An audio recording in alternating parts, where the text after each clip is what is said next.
what are the highlights of this update for you? So the highlights of the Jungle Inferno update for me definitely are the Pyro changes.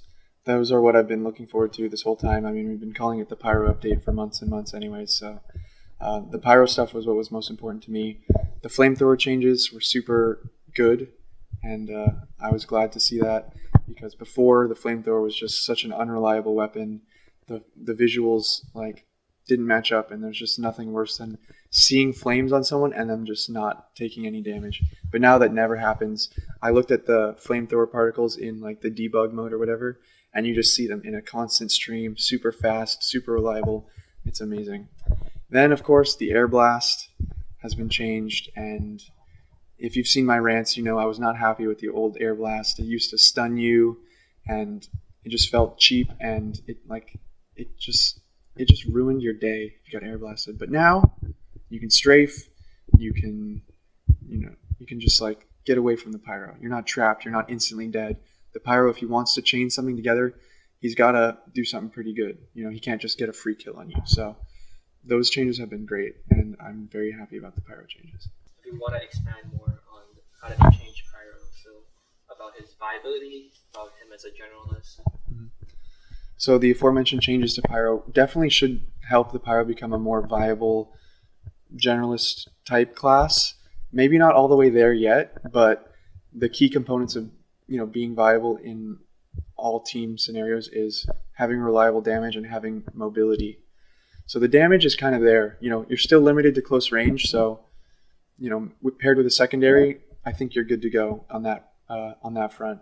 But the mobility is still questionable, because they added the thruster, and while that does give you pretty good options for mobility, the only problem is, unlike with Scout, Soldier, and Demo, the mobility forces you out of combat because you have to holster your weapons. So if they wanted to improve the mobility a little bit more and make it a no-brainer that Pyro can be viable in all situations, they would need to either make it faster to swap in and out of combat with the thruster, or just make it seamless where you can thrust at any time if you have it equipped and you don't need to disarm yourself to do so. Yeah, but in close range fights, Pyro can definitely shred people. You could probably Uber a Pyro around a corner and surprise people. And Pyro can do a lot more of that ambush type stuff that it was kind of designed to do, I guess. So those situations, the Pyro is great. It's just when you find yourself in more open areas, Pyro is still going to struggle, but there's ways to play around it. I think people could integrate Pyro into their teams as maybe a pocket type role. I think that's where it thrives, just because it needs those extra heals to close distances, and the air blast is such a good tool for protecting your medic and reflecting spam and all that stuff. So teams just gotta experiment and adapt and all that kind of stuff, and hopefully we'll be seeing more Pyro, because now I'm happy to see a lot of Pyro because it's not annoying and frustrating to play against as bad as it was before. So it'd just be something you have to accept, because stickies are annoying, sticky traps. We've accepted those. We need to learn to accept and embrace what Pyro is now. You've spoken about Dragon's Fury. Do you have any more extra thoughts? Yeah, the Dragon's Fury, the new primary weapon for the Pyro, it's good in pubs, but actually in competitive, I've found it to be very hard to pull off. When I first loaded it up, I thought it would be insane, just because if you can aim, you can just never miss with it in that range, because the projectile is super large and the firing rate is fast. The projectile itself is super fast, and if you hit shots, your firing speed goes way up.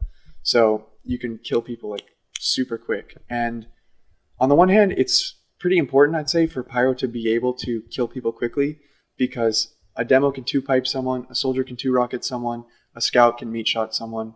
You can two-shot people with the main Generalist classes. So having Pyro able to do something similar to that kind of would make sense if that's the direction Pyro should be going, towards a Generalist style. But I think that there has to be some it has to be within reason, I think compared to a rocket, a Dragon's Fury shot is a little bit too easy to hit. it's so large compared to like a small rocket, you know. And the firing speed might be a bit too fast. You know, there's a few things that are probably need to be reeled in to make it like enjoyable to play against, because that's also important. Where it feels like, okay, this person killed me with some amount of skill. But that being said, in competitive, even in its current state, I found it to be very hard to use the Dragon's Fury, because the main things about it are people in competitive tend to have better movement, so it's harder to hit those prediction shots. And the range is so limited, people tend to not be dumb enough to just wander towards you. They tend to play at a safe range.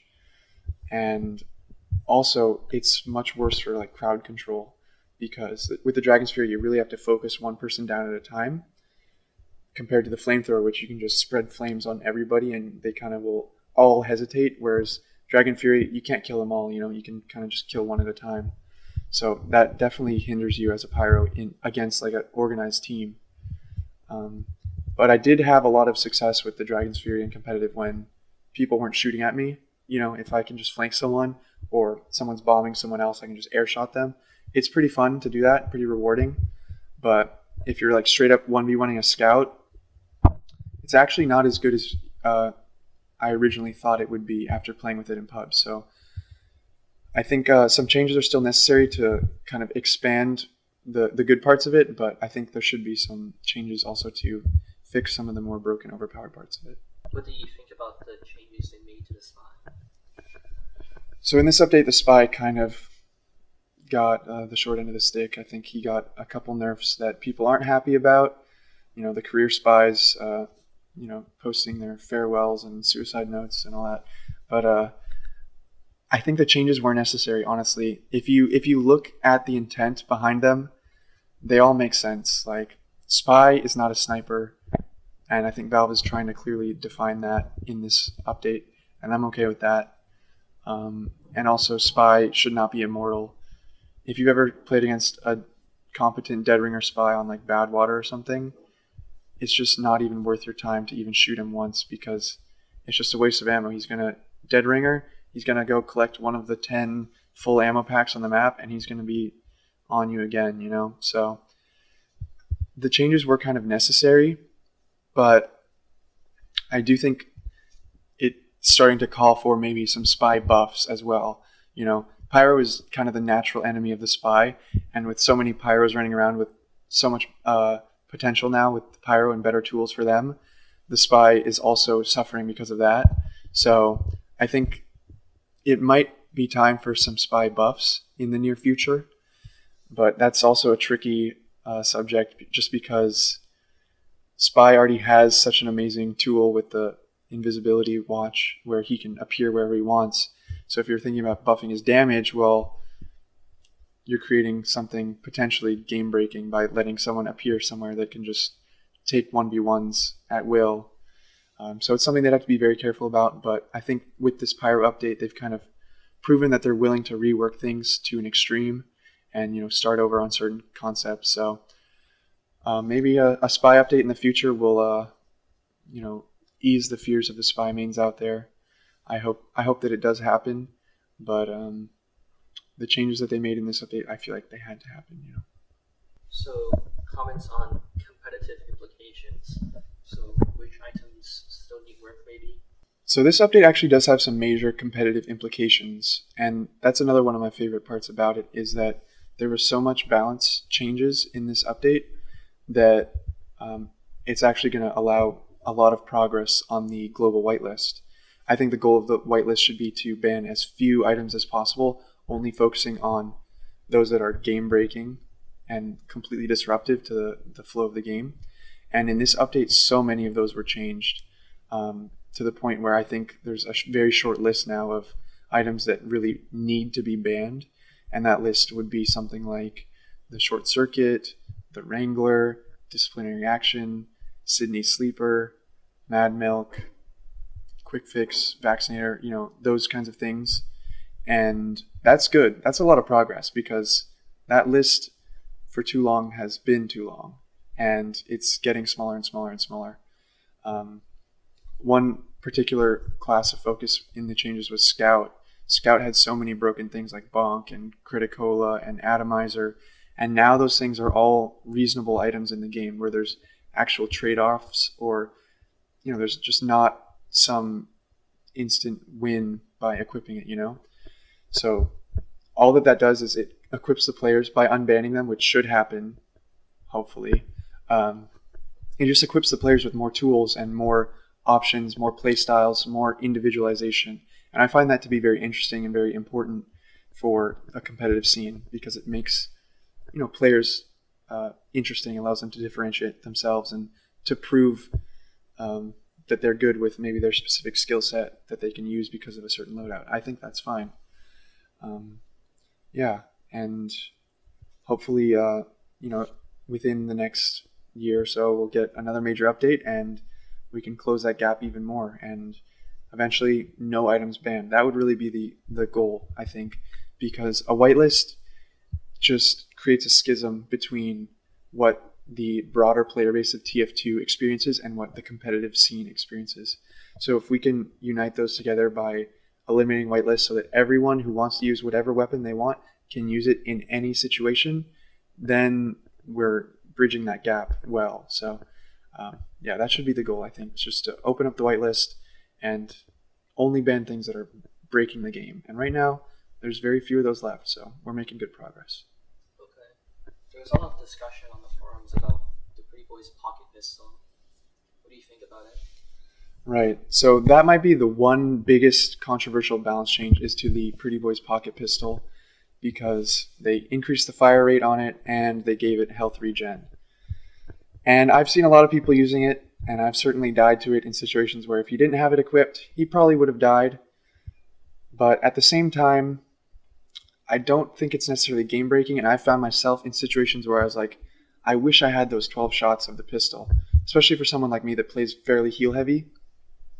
The health regen doesn't really come into play all that often, but in those 1v1s or in those flank fights, it's a pretty big deal. I think that the two components of it don't really mesh well together. I think that combined, they're too good. I think on their own, they could have been enough. The faster fire speed alone would have made it a great weapon for, a cleanup weapon where people just want to get a rapid kill, and it wouldn't be necessarily like always better than the regular pistol in that situation, And I think it could be just fine like that. Or if it shot slower still and had the health regen, because then you'd find people that maybe want the health regen, but if they find themselves caught out in close range, they don't have enough damage going out that they're just going to die, or they just, I don't know, what else could they do? They could, just play around with any of those, but all of them together, like the faster fire rate, the health regen, it makes it a little bit too strong, I want to say. And I think that further balance with that would be necessary. Okay. So, most overlooked, underrated, or most potential of the update?